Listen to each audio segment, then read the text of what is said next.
നിങ്ങളുടെ വീടിന് ദിക്മൂഢ ദോഷം ഉണ്ടോ? നമസ്കാരം, എല്ലാവർക്കും നവഗ്രഹ ആസ്ട്രോ സെന്ററിന്റെ പുതിയൊരു അധ്യായത്തിലേക്ക് സ്വാഗതം.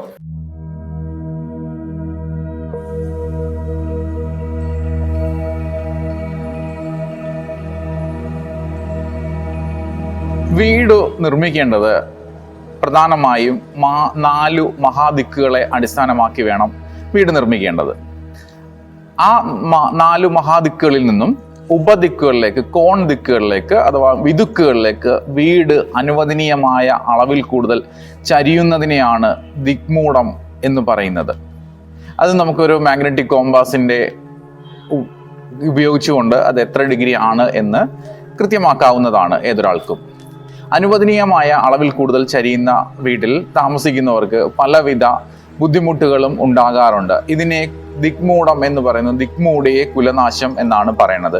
അപ്പോൾ എന്തൊക്കെയാണ് ഫലങ്ങൾ നോക്കുക. ഈ വീട്ടിൽ താമസിക്കുന്ന കുട്ടികളുടെ പഠന നിലവാരം മോശമാകുക, കുടുംബത്തിൻ്റെ സാമ്പത്തിക പ്രതിസന്ധികൾ ഉണ്ടാവുക, ഈ കുടുംബത്തിൽ കുടുംബ കലഹങ്ങൾ ഉണ്ടാവുക, കുടുംബാംഗങ്ങൾ അപവാദങ്ങൾ ഉണ്ടാകുക, അപവാദങ്ങൾക്ക് ഇരയാകുക, ചെറുപ്പക്കാർ തന്നിഷ്ടം കാണിച്ച് വിവാഹം കഴിക്കുക, അത് വിജയത്തിലെത്താതെ ഇരിക്കുക, പെൺകുട്ടികൾ അവരവർക്ക് ഇഷ്ടപ്പെട്ടവരുടെ ഇറങ്ങിപ്പോവുക, ഇതിന് ജാതി മത വ്യത്യാസങ്ങളൊക്കെ ഉണ്ടാവുക, അത് പരാജയത്തിലെത്തുക, വിവാഹിതർ തന്നെ വിവാഹ ഇതര ബന്ധങ്ങളിൽ ചെന്നുപെടുകയും അതുമൂലം പ്രശ്നങ്ങൾ ഉണ്ടാവുകയും ചെയ്യുക.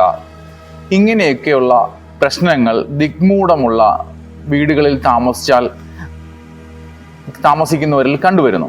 ഇത് ഒരു മാഗ്നറ്റിക് കോമ്പാസ് ഉപയോഗിച്ചുകൊണ്ട് ഏതൊരാൾക്കും പരിശോധിക്കാവുന്നതേ ഉള്ളൂ. ഇത് ഒരു നിശ്ചിത പരിധിയിൽ കൂടുതലാണ് എങ്കിൽ ആ വീടിന് ഈ ദിക്മൂഢ ദോഷം ഭവിക്കുന്നു.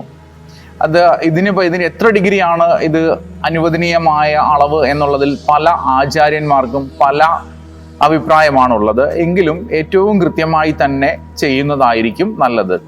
0 ഡിഗ്രി നോർത്ത് കറക്റ്റ് ആക്കുക, അല്ലെങ്കിൽ 90 ഡിഗ്രി ഈസ്റ്റ് കറക്റ്റ് ചെയ്ത് തന്നെ വീട് വെക്കുക. അങ്ങനെയാണെങ്കിൽ ആ വീട്ടിൽ എല്ലാവിധ ഐശ്വര്യങ്ങളും ഉണ്ടാവും.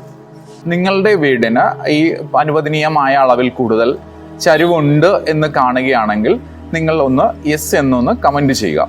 എല്ലാവർക്കും ഉപാസനാമൂർത്തികളുടെ അനുഗ്രഹവും കുടുംബ പരദേവതകളുടെ കാരുണ്യവും ഉണ്ടാകട്ടെ. അത് അപ്രകാരം ഭവിക്കട്ടെ. നന്ദി.